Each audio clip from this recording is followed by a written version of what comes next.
will have this session recorded. If you would like to see the recordings, give me a heads up. It should be also on our community page as well. I believe the last few sessions that we had should now be available on our community page as well. So I will make that available for everyone after this call. For folks that are just joining in, I'm going to give it maybe a minute or two just to see if as people kind of trickle in. But if you have questions, feel free to add them to the chat. This will be, in comparison to our other presentations, this will be more of a discussion process. And I have Mandy, Rachel, well, Mandy's on the side, Mandy, Rachel, and Chris on my side of the screen. Mandy and Rachel come from Dragon Con. Both are senior directors and actually launched the very first virtual event this past year, correct? And they did a wonderful job. In particular, I know I've talked to a few of y'all already about their parade, and they're going to talk a little bit about that as well. Chris comes from MomoCon. He is the co-chair, and he's been starting it since its inception, right, Chris? Yeah, I've been here since the start of MomoCon back in 2005. Awesome. That is incredible. And he built it from ground up, and he also hosted 2 virtual events last year. Is that correct? Yes. It's weird to think about last year, but yes, it was last year. It was last year. Last year was an interesting year, and it feels like this is still a part of last year. So maybe it's going to take a little bit longer to go over this. We'll count part of the first few months as 2020. Fine. Thank you all so much for joining. Again, if you have questions, feel free to add it to the chat. If you want to follow up on your questions, definitely feel free to unmute at any point as well. Rachel and Mandy, I'm going to hand it over to you if y'all can give some background about yourselves and also about Dragon Con. Okay, awesome. We will do. I am Rachel. As Nosheen said, I am the chairperson of Dragon Con, a co-chair with a gentleman named Dave Cody.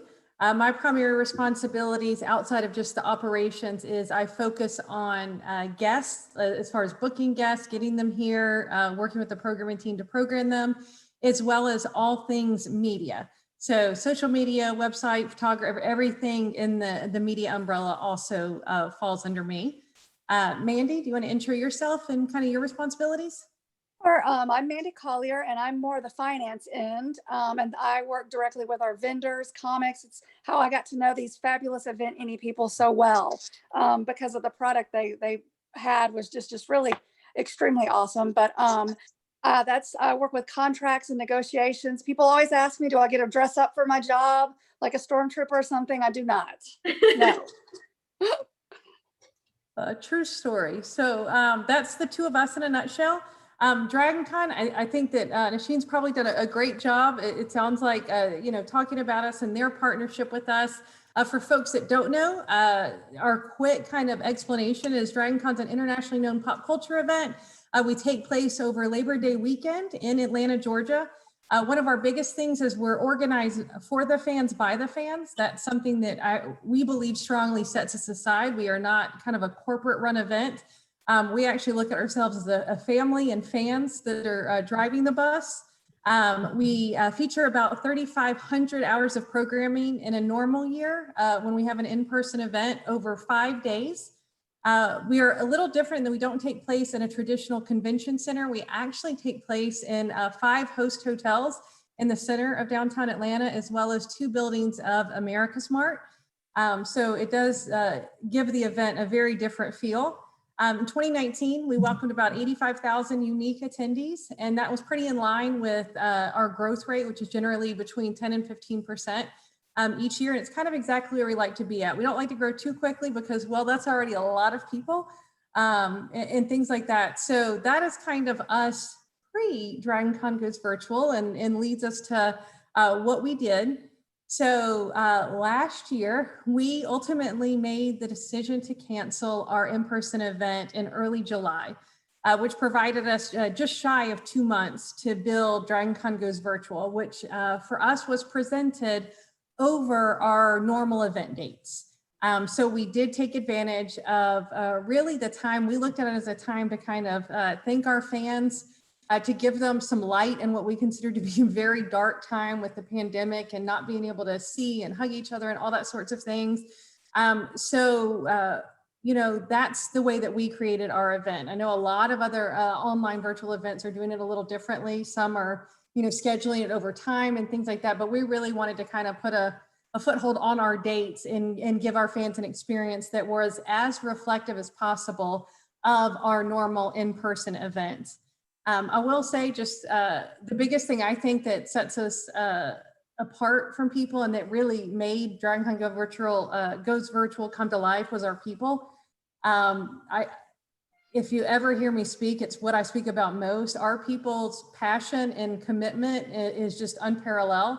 And, we were able to do that. That's how we were able to do it in 2 months. The creativity also unparalleled. So that was something that really allowed us to do things that hadn't necessarily been seen in the virtual marketplace prior to DragonCon Goes Virtual. So with that, when we designed it, our biggest goal in guiding principle and planning was to attempt, like I said before, to create a virtual event as representative as our in-person event. And with that, Mandy, I think you want to talk a little bit about how we did that. How did we make that come to life? Absolutely. Like Rachel mentioned in July, we didn't have a lot of time, but we did feel that we owed our fans something. They've done so much for us throughout the years. And we knew, how are we going to fit all that programming into a weekend online? So it was a bit challenging, and we kind of set our goal upon, like, our biggest complaint / compliment is when people told us there was just too much to do. That's kind of how that was what the focus of was for us. There's so much you couldn't even pick just one like you would at a normal DragonCon. So in order to do that, we created 3 unique channels that ran 24 hours a day. The main, which is our larger panels. Think if you've been at a convention and you're in one of the larger ballrooms with maybe some of the working actors who are popular at that time. Then we had a channel for fan tracks. We had 35 specific fan tracks. And for us, what a fan track is just, it's if you have your little bit of fandom where you can go to see that. If you're young adult literature, we have a young adult lit track. If you're Star Wars, we have a Star Wars track. So our directors provided content for that. And then one of my favorites is a DC TV Land classic channel that kind of showed old panels from previous DragonCons, which is really awesome because again, going back to that biggest complaint, there were a lot of our fans who hadn't seen some William Shatner interviews and things like that, and they were able to this year. So that was good. And it kind of introduced a whole bunch of people to all of the tracks who didn't know that they were there. So the biggest thing that we did is we identified which of our events we would keep kind of on the track channel, which would be the smaller ones, and which we would do an in-person show that we wanted to bring over as much online as it would be in person. And with that, we really focused on our masquerade, which is like a costume contest, and our parade, which if you live in Atlanta, you'll probably know about the DragonCon parade. It takes place the Saturday of Labor Day, right down Peachtree Street. APD starts closing lanes at like 6 a.m. typically. So that was our biggest challenge. We knew we needed a parade, and we just, we couldn't get it together in groups of 20. So how are we going to pull together a parade? So we had some of our people who are just so talented to create a skit to do, and they had fans turn in. If I had my family, we were dressed like the Incredibles, we could parade outside my house, and we'll turn that in, and then they made a big parade, and then they had a little bit of comedic back and forth while that was, I don't know if anybody's familiar with What We Do in the Shadows, the vampire.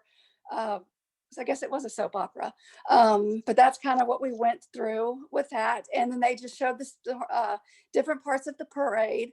And we, at the beginning, we didn't have a lot of people sending in entries, but towards the end, we had certainly more than we expected. So we were kind of pushing it to run because we wanted it to run at the exact same time as our normal parade and within the time period. So fans were invited to participate in several content opportunities, just about like the parade that I just mentioned, and then the masquerade, and then another costume contest that I just mentioned. And then my personal favorites, which was the DragonCon Love Notes. And this is one way that we encourage our community to get engaged and also to watch for themselves over the weekend. Is A love note was just it could be a minute or two video you could record on your phone, just what you miss about Dragon Con, what you can't wait to see next Dragon Con. And they would air throughout the weekend, which was on social media and throughout the streaming. So that was very, very popular. Ultimately, we provided about 650 hours of content between the 3 channels, which seems crazy. But again, we have just the best fans and the best volunteers. Our main, and that also includes our social media platforms, which I'm going to hand back over to Rachel and let her talk about. But before I do, we've always been an Atlanta show. We were born in Atlanta, bred in Atlanta. So we were kind of excited this year through a lot of the statistics. We were able to see that we had fans watching some parts of the show from 6 continents, 49 different nations. We had people from Canada, New Zealand, Argentina, Japan join us at some point in time. So that was probably one of my proudest moments. And now I'll let Rachel talk a little bit about the social media engagement. Hey, Mandy, quick question. And Yes. Rachel, do you think if I can share the parade link? I know I have that. And if y'all have any other links that you could potentially share with the rest of the group, that would be awesome. Okay, yeah, absolutely. Please share away. Awesome. Thank you, guys. You're so welcome. Yeah, as Mandy said before, we really took kind of a multifaceted approach. The creative content in the channels was a big part of it, but also a major part of it was leveraging our social media presence. So that kind of the goal we set out with that was that we wanted to create a mini convention that was housed solely on our social media platforms across all the ones that had been created before, as well as this year we had already begun to do a Pinterest, which was kind of cool. And then when we made the decision to switch to virtual, honestly, leveraging our partnership with MomoCon and kind of understanding what some of their biggest lessons learned and where they saw a lot of success, we also decided to go ahead and create a Discord for the virtual event to really enable fans to interact in a way that they had never done before. And the Discord actually, it was funny. It actually, we did it with 2 weeks to build. So anybody who says that timing, it does definitely present an issue, but nothing is impossible. So we had 2 weeks officially to build the Discord and create it how we wanted to. And what we ultimately did was, again, using that guiding principle, because for us with DragonCon, we're a really unique bunch of people. And I say that very lovingly. It's something that helps us to make a home for anyone, no matter who they are, no matter what background they are. Everybody can come to DragonCon and feel included. And that's something we always say that, it's our invitation to step off the planet for a few days and be whoever you want to be.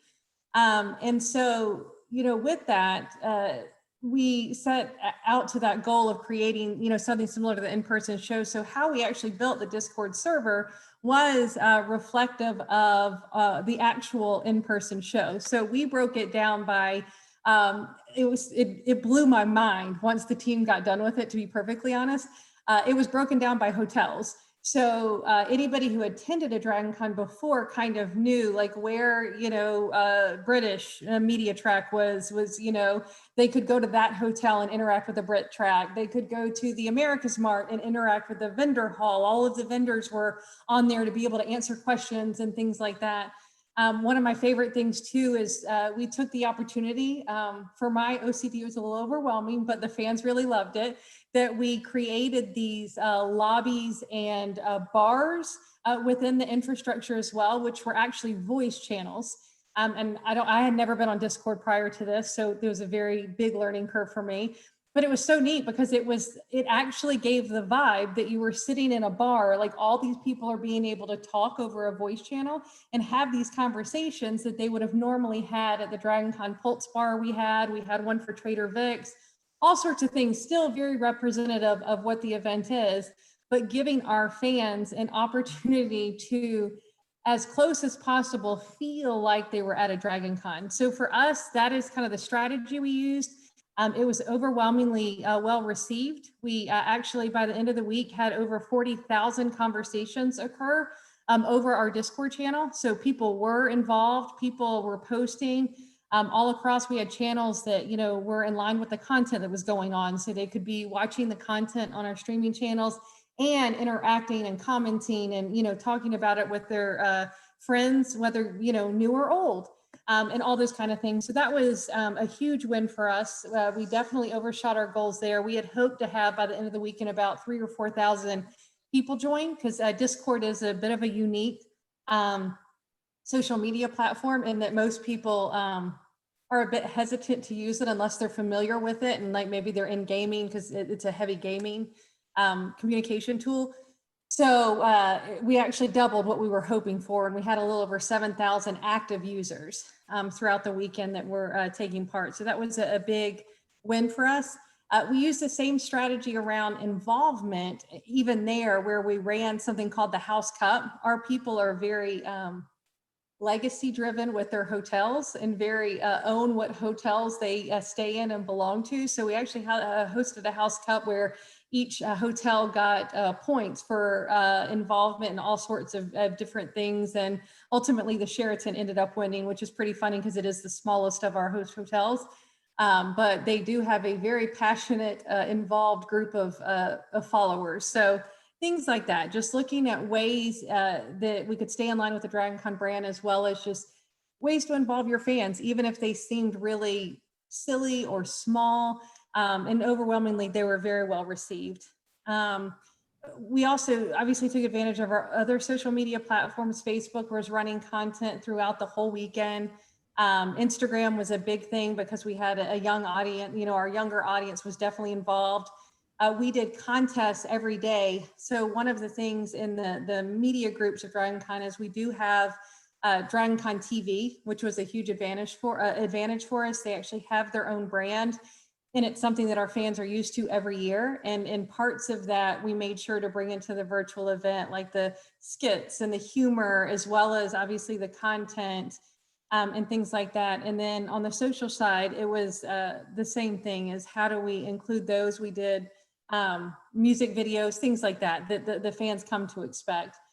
So the daily challenges, they would kick it off in our morning show, which was kind of used as a way to let people know what was going on throughout the day, remind people of the event any marketplace, all those kind of things. It was just like our one-stop shop. You get up, and we had one in the morning and one in the afternoon, and they would just talk about what's going on, because we realized that we had so much stuff it could be overwhelming. So we made sure to integrate ways that fans could check in, take a breath, and kind of get an outlook for the day, if you will. So that was a big win for us. And ultimately, as a success story in a year where we didn't have organic sharing necessarily, which is usually a big win for us, because if you know anything about our event, you know, we have a lot of people in costume, the parade itself, all those kind of things, people sharing selfies and photos online. So we didn't have that with an in-person event. With everything that we engaged our fans with virtually and on social, we ended up having actually double the impressions we've had previously. So, you know, the engagement did work even in a virtual environment. I think that was our biggest concern, is we've seen a lot of events where people kind of seem disconnected. And so that was one thing we really tried to make sure didn't happen for us. Rachel, And- Go ahead. Sorry. Sorry, Mandy. Just a quick question. Yeah. Rachel, would you be able to explain like exactly what Discord is for the folks that might not be familiar with it? Like, I think you kind of briefly hinted on it, but pretty much kind of exactly what it is, like chat channels, or how does that look like? Yes. So honestly, Chris from Momo is probably going to be able to do it better as far as the technical side from a user, because if you want the user simple, like what does it feel like, I could totally do. But it's a lot of chat channels primarily, and you can organize it in whatever manner you want to as an organization. Like I said, we just chose to do it in the hotel, but you can categorize it in any way. And the vast majority are texting channels where you're, you know, responding. Similar to old school chat rooms is what it reminded me of back in the day of like AOL and things. But it's way cooler in the sense that you also have the ability to have voice channels and have visually chat with people, kind of like it almost felt like a Zoom call on those things. You're also able to do some interactive things, which I think Momo is going to touch on, because they did some really cool things in the gaming element, and we did as well. But I would say that that's something they have a little more experience with, but you can do interactive Jackbox games or things like that, where it gets people to physically be involved in that environment where you're able to play and have dialogue. Awesome. So a question has come up. Did you use any gamification elements during the virtual event? And if so, can you provide some examples? We did. So we had some gaming presence, and just we ended up focusing on, again, what kind of makes DragonCon unique. We were very strong in the role playing and things like that, kind of bringing it to life. I would say one of the places, I don't want to say weaker, but that we didn't focus on as much was like the online gaming. We did do a bit with Jackbox, and we did a bit with some other like trivia type things. But it was, I would not say it was one of the main pillars of our virtual event. And it is something that, in transparency, because I'm a person that likes to take notes and decide, what do you walk away from and want to do better next time? And that's probably one of the number one things we have on our list for next. Hopefully it's not a full virtual event ever again, but if it is, and or if we have to go into a hybrid event, we know is something that we want to do more. Perfect. And another question has come up from Melissa. And Melissa, I see you on the screen too. So if you want to follow up on the question too, definitely feel free to unmute yourself. But her question is, how many people supported social media, or how many content creators and Discord? This is a good question, because the same question I had. How many content creators and Discord support? Also, does DragonCon sell merchandise online, or were tickets sold? That's a lot of questions. I'll take the first. I'm going to pass the merchandise and tickets to Mandy. So the social media, our social media team actually has 7 individuals on it, and that's across all platforms.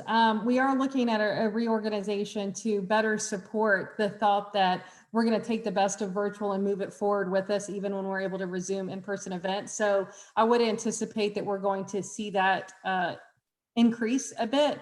But we have a core team of 7 people, and we divide all of the responsibilities up over the different platforms normally. And this year, one of the things that I actually had in my notes that I didn't say, but it was one of our favorite things, is with the short timeline, we like to say we're really good at chaos. If you come to a DragonCon, that's what it feels like too. And that's something we took with the social media team. We let them go out of their normal traditional roles, because like some of them are dedicated to answering questions online, like watching the DMs and things like that. But we said, you know what, we want everybody to have a really fun, good part in this event. So we kind of looked at it as let's have these major think outside of the box, throw whatever you guys want creatively within the parameters of the brand and all that at the wall, and let's just see what sticks. It's okay if we don't have a successful, it's okay, but like, let's use this as an opportunity. And that was something that resonated very well. So that team was a 7. We did have some people from like the DCTV, the DragonCon TV organization, that did help some of those as far as the content creation for the social platforms. The content creators in general for the social media was mainly the team, with just a little bit of help from a couple people, like I say, in some of the other groups. But the fan track specifically was nice, and that was one of the things that I think enabled us to have success in such a small time frame. Is we already have 35 unique teams in the fan track world that have directors, they have volunteers under them, and each of them were charged with creating 5 panels. And that's what we took for the fan channel and scheduled. We reviewed them, scheduled them, and put them on. So that channel had a huge team. And then we had a support team on editing and things like that. The Discord support, kind of the other thing, we had different levels of support. We had kind of what was called server gods. And then underneath that, people that could monitor and edit things, and obviously put people on timeouts, because that is something that you need to watch in Discord. Is, it's a lot of things to be watching at one time. We found there are bots though to use that were wildly helpful, because they can manage for like bullying and language and things like that automatically. But we also had a huge team. So it was a core team, I would say, of people that spent the majority of their time helping moderate, of about 13 by the end of it. But again, we had some like DCTV that were focused on the DCTV channel that's not counted in that, but like kind of 13 server guardians and and everything. So yeah, Mandy, did you want to talk about the merch real quick and the tickets? Sure. Well, let me talk about an in-person Dragon Con. We sell memberships to, and people come, and we do it on a tier-based system.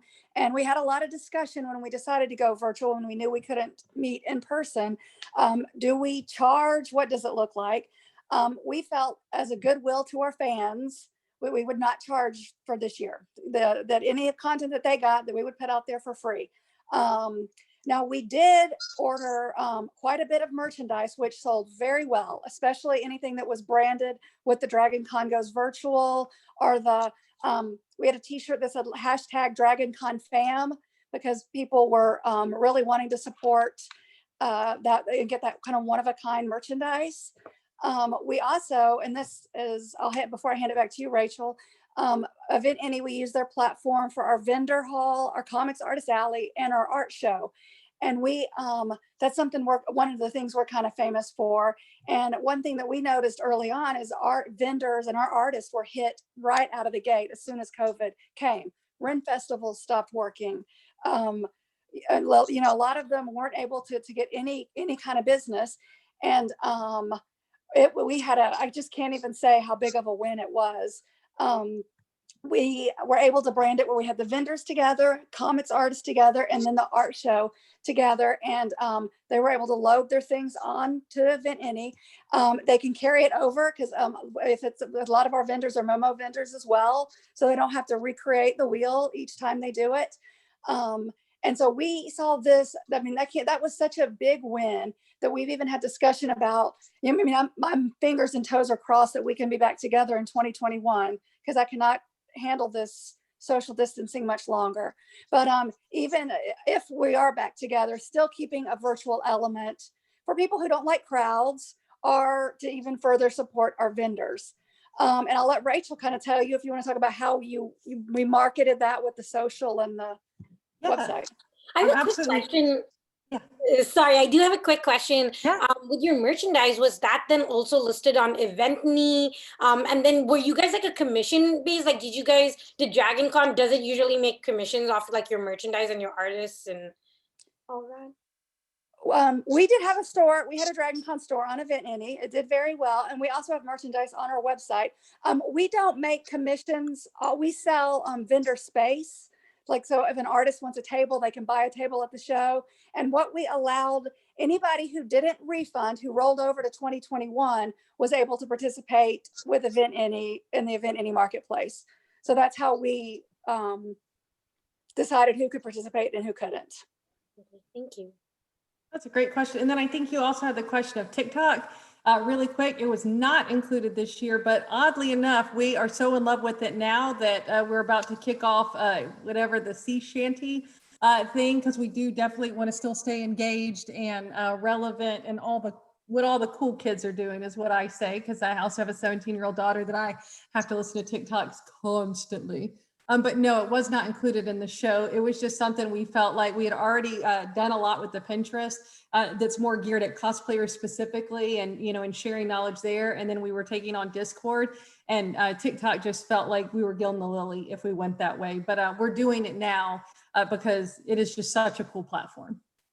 And I just saw a question, Rachel, about did we charge for the vendors to participate this year? And we did not. We gave that as to encourage them to roll over their space to 2021. We let them participate, but we didn't charge anything for them this year. Again, if we're looking at this kind of a setup next year, if we're still in a COVID world, we're going to have to do some things a little bit differently.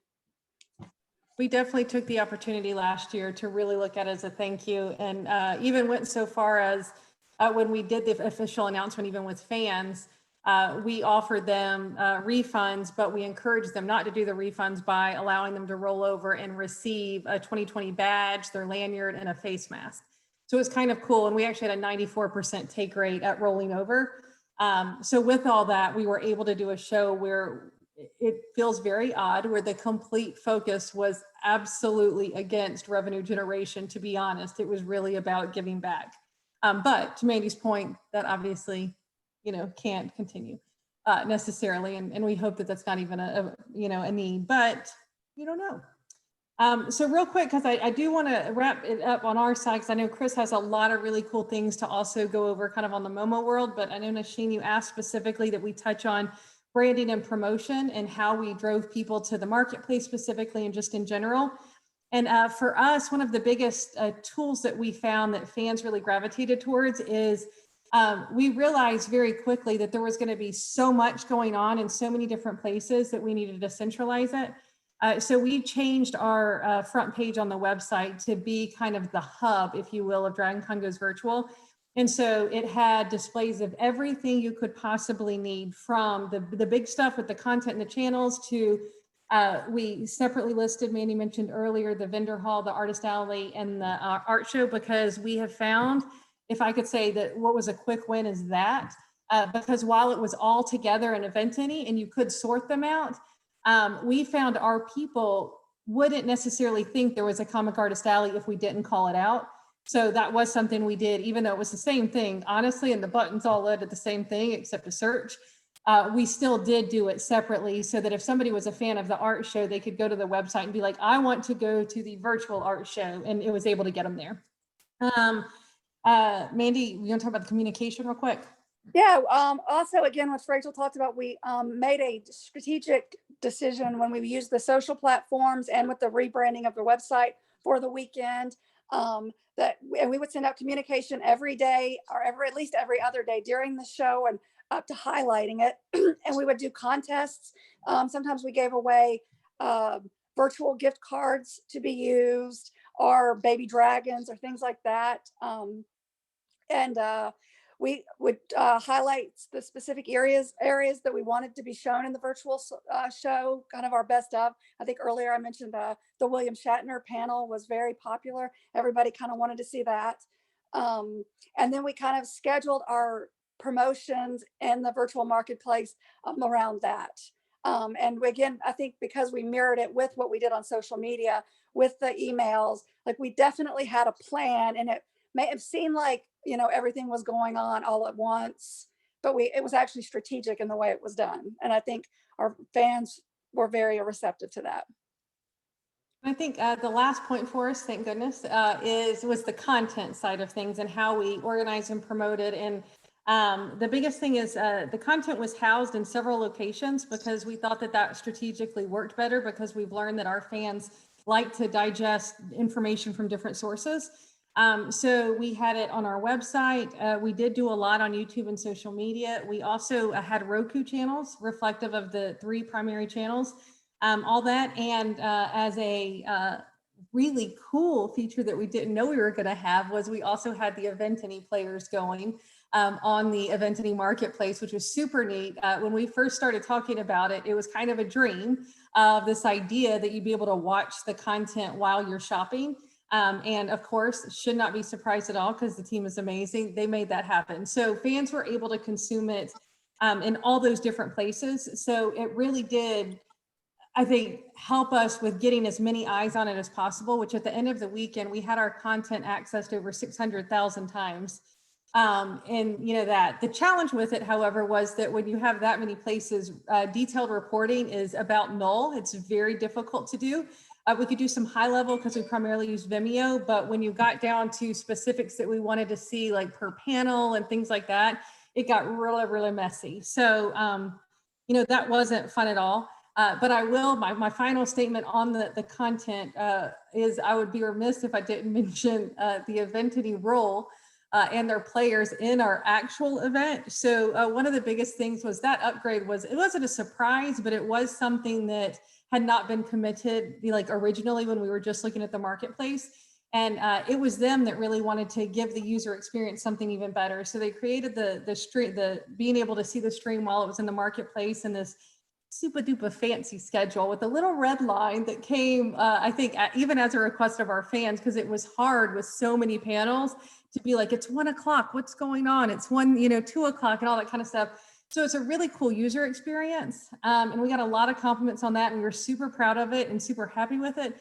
But ultimately, even more wonderful is that it kind of saved us technically, because we had I will say, major hiccup on Sunday where all of our streams would have gone down with our Vimeo players because there was a technical issue. And the coolest thing happened was someone from my team brainstormed and thought, wait a second, Eventini's running their own players. And they ended up, I lovingly say, saved the virtual con because we were able to embed those players in the back end of our website and everything. So to fans, they would have never known. So ultimately, it's so funny to me. My dad, all of our lives, he's president of our company, was one of the creators. And one of his biggest things he always says is he's the luckiest man alive. This weekend was the first time I have ever felt that luck may have fallen to us because it truly was. It was an upgrade that we didn't even bank on. We didn't even technically expect. But in the end, come Sunday, it would have been a significant downtime if we weren't able to do so. And the guys at Eventini and Nasheen especially, and Ali, just, there was no hesitation on how we can support it, how we can make sure these channels are up and all those kind of things. And our fans never knew until, of course, we said it, because I will always brag about it because it was the best thing ever and the luckiest, in my opinion. So it was really cool. So that's it from our side. I know there's a couple of questions in there, but that's kind of the biggest, like the overview we can give on kind of some of the things. And I know we'll pass it to Chris after we hit these questions. Do you have live sessions, and did you set up broadcasting studio, or was it just as everyone's homes through an OBS? It was through everybody's homes. So we had a mixture of, we actually had a plan that it was going to be all in one place. We were going to go into the office, or not all, the main channel was going to function out of the main office, and we were going to have a lot more live segments and things like that. But ultimately, in full transparency, one of the key players that we would not have done the event without was very concerned with safety protocols and being around, and didn't think, which I appreciate, because at least you can be honest and know your limitations. So with that, we ultimately decided to work out of all of our own homes, and we set up with the 3 channels. We made sure they were separate and functioning. The main was in our primary contact until we had an issue and we actually had to transfer it. MomoCon actually stepped up. This is a real family here, and wonderful partners, and they actually house the fan track channel with our DCTV director that also helps with MomoCon. And then our DCTV land was housed in another one. So we did have, that protection in case anything occurred with internet or anything like that. And we did a mix of some live. We did 2 live panels with guests where you could actually get real-time questions from the fans. And that was Felicia Day, and I think the Voyager folks did those. Masquerade was a hybrid. It was actually the videos that the fans turned in of their costumes, but the commentating was live with Eddie McClintock and one of our guys. So we kind of did a mix of everything, but ultimately there was not a studio the weekend of. We did a lot of pre-filming and everything like that, and then ran it out of individual locations.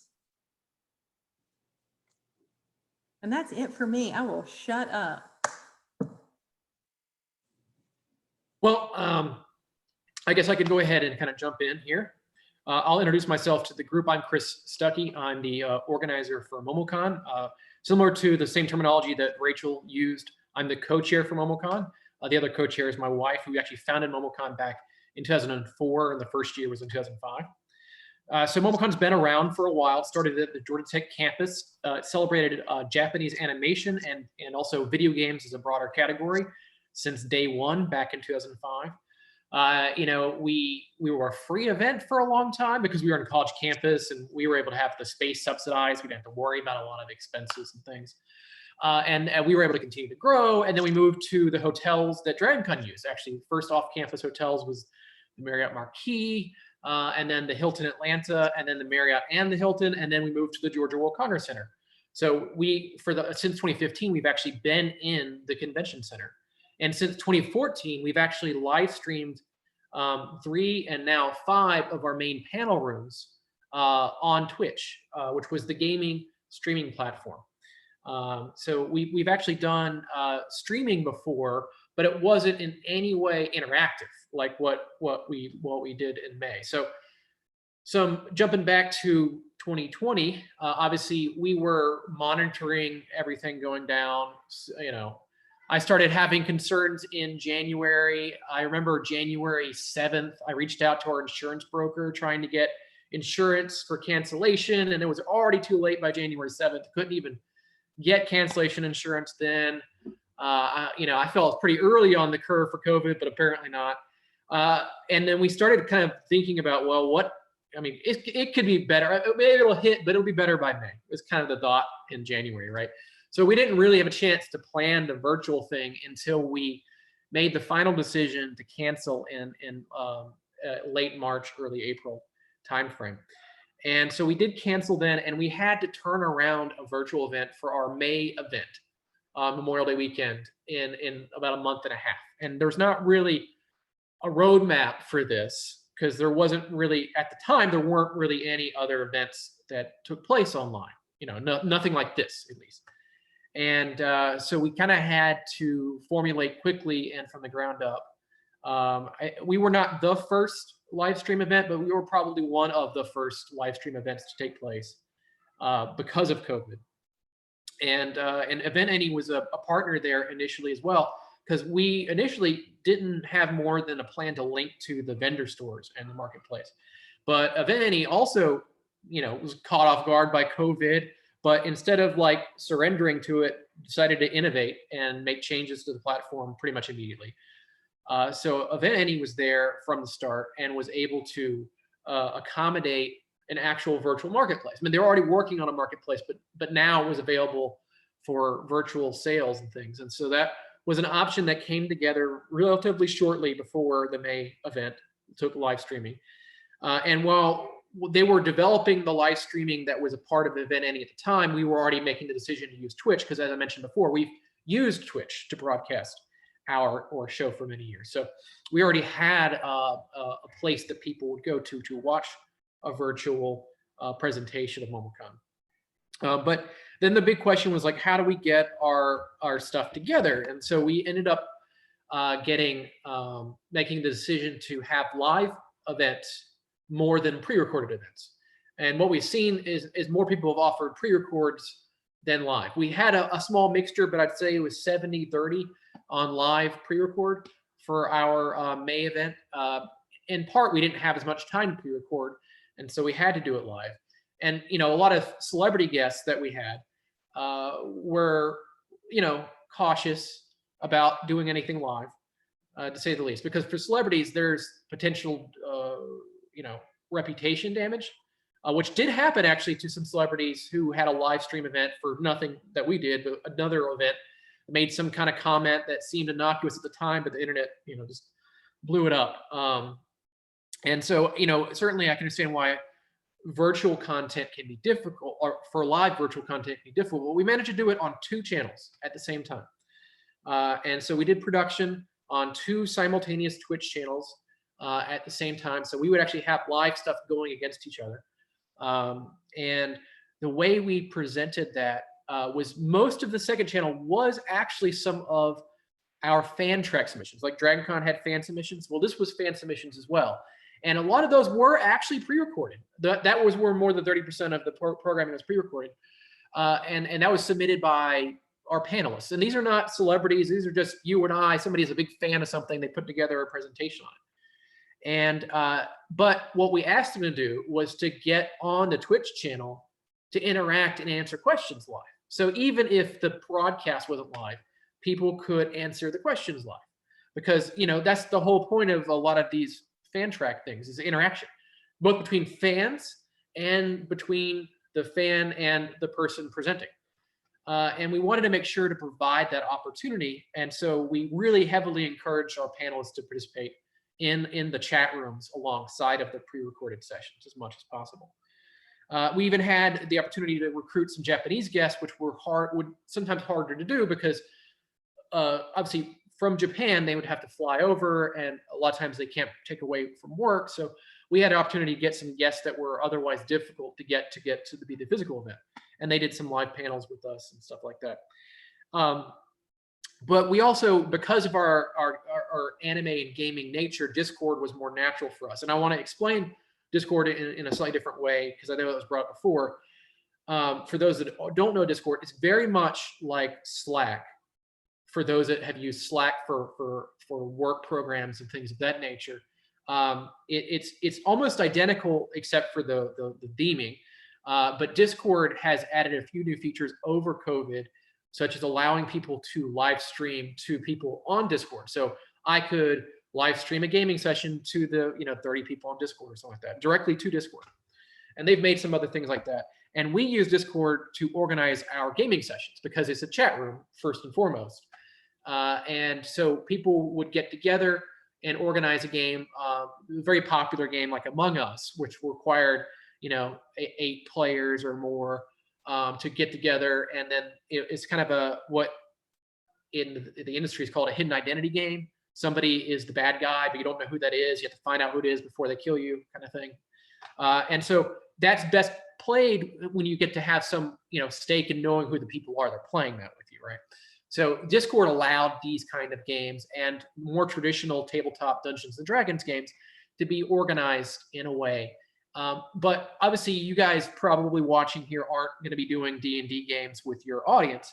But what to take away from that is that we created an avenue for the attendees to interact with each other. And we encouraged things that we knew that the community liked doing together at the event anyway. We tried to find a proximity, some kind of proximal option for them to do that virtually. One of the things that I've probably now participated in or watched 50 to 60 virtual fan conventions that have taken place.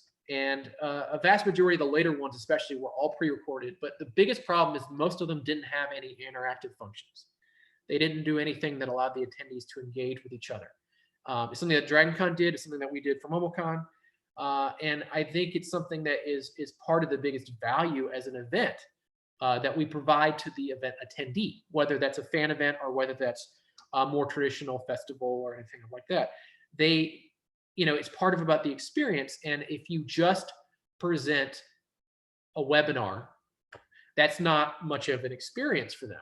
So I think what we've seen is less interest in virtual events because there is not that, interactivity. And also there's not the same feeling of missing out. They call it FOMO as a term many are probably familiar with. People like going to events because they want to be seen at events and they want people to know they were at an event. But if it's online, the barrier to entry is much lower and you could catch it later. And when you can catch it later, you probably won't catch it at all. And so you have that live interactive aspect between your attendees is something that can't be done later, right? So you need to create that moment now. Speaking on the gamification, I wanted to answer that question as well.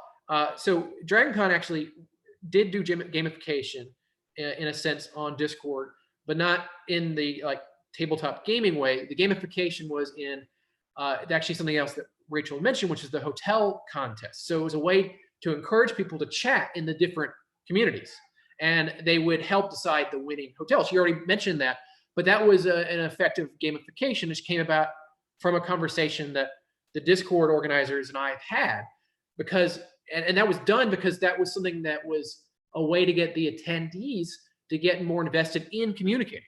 So going back to the communication between each other, sometimes it's difficult to break that ice, right? And so the gamification aspect was breaking the ice by having a reason to talk. Why chat in Discord? So giving them a reason to have a conversation in the first place, because no one wants to talk into a dead chat room.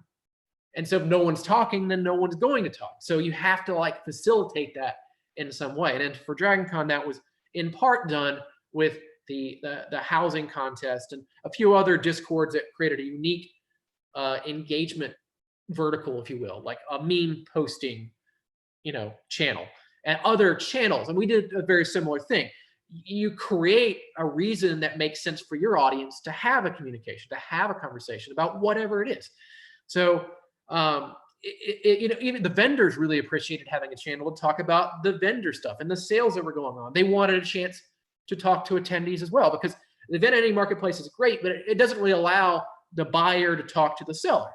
And so the Discord was another way that the buyer and seller could talk if they wanted to, right?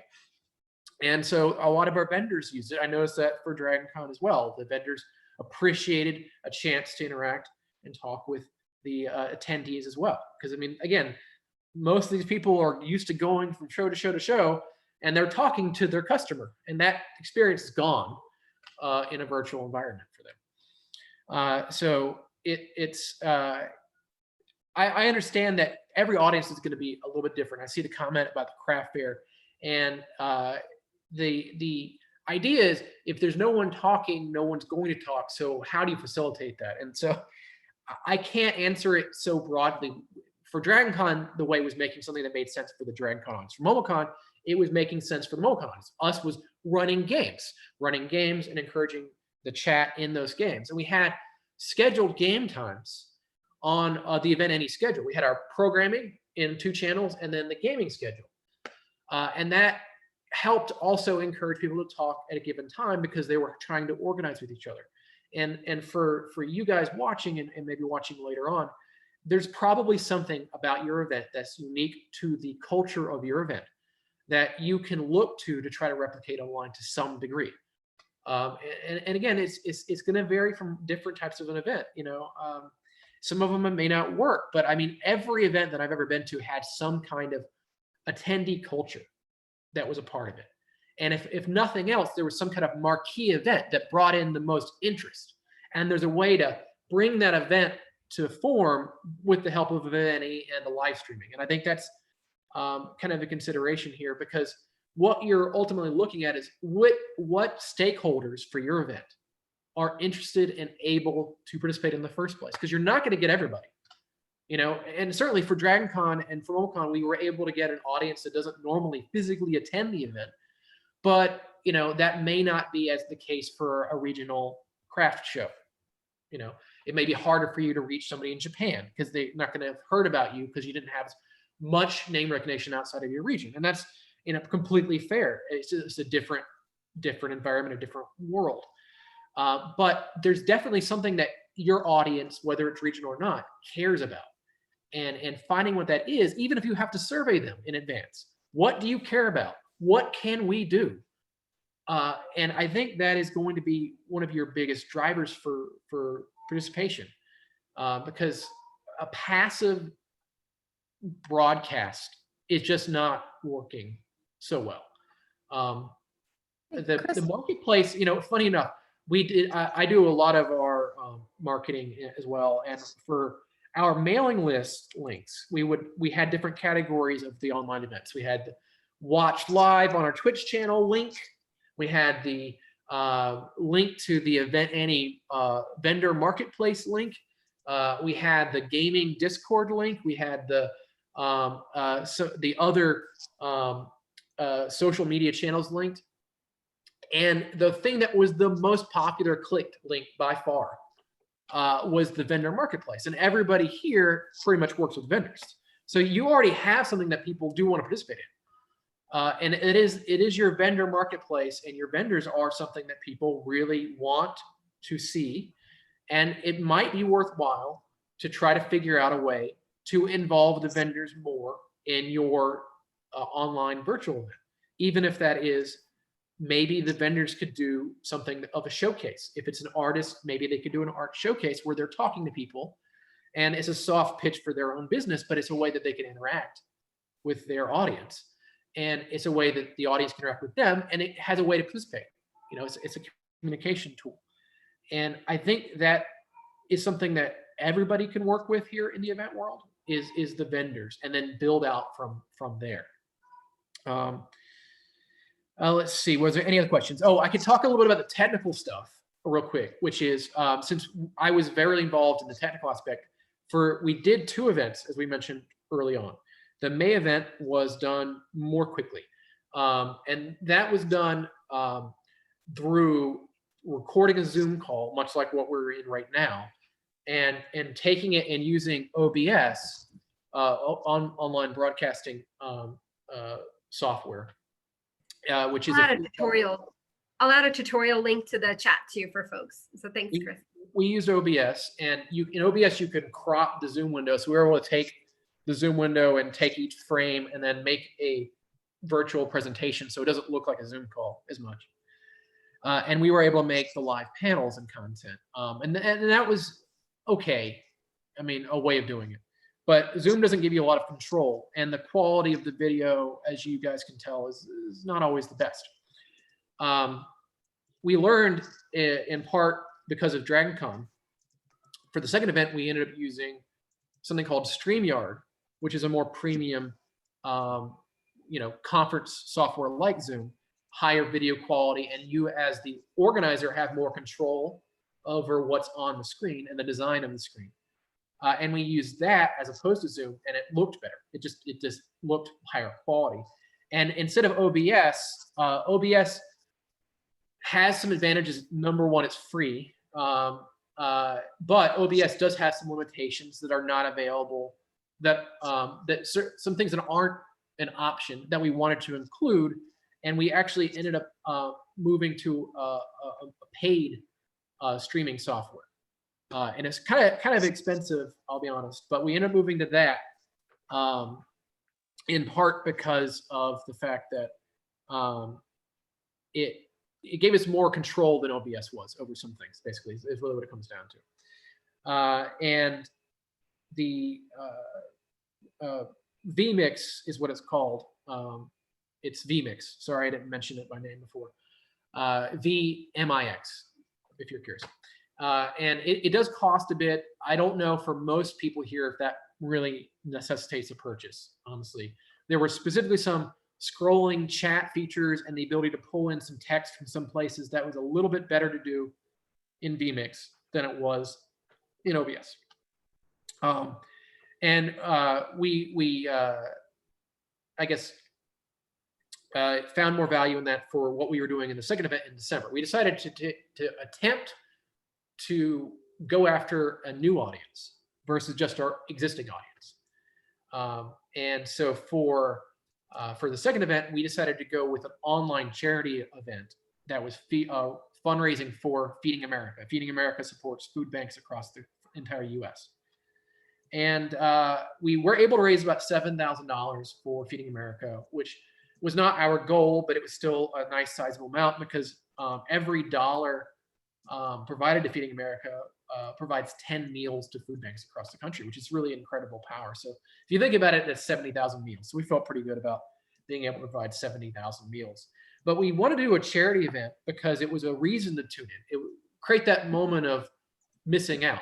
The charity event and the live fundraising, the idea behind it was to get people committed to tuning in more. What we found was that our audience was thinking that this was going to be another MomoCon online. And it was difficult to communicate that this is different. And in the MomoCon, Let's Get Digital is what it's called, the charity event that we did, it struggled because it had our existing brand presence. And people thought it would be more of the same online convention, which people are kind of tuning out from the online conventions, I'll be honest. By December, they were tuning out. And it was difficult for us to rebrand what this was because this was interactive. Like the whole idea was that we were on stream, we're playing a game, we're doing stuff live, if you donate $50, we're gonna thank you live on the air for donating $50. If you donate at $50, we might even give you free things and games and things like that. And so we did have significantly more communication and chatter as a result of that, but our viewership was lower.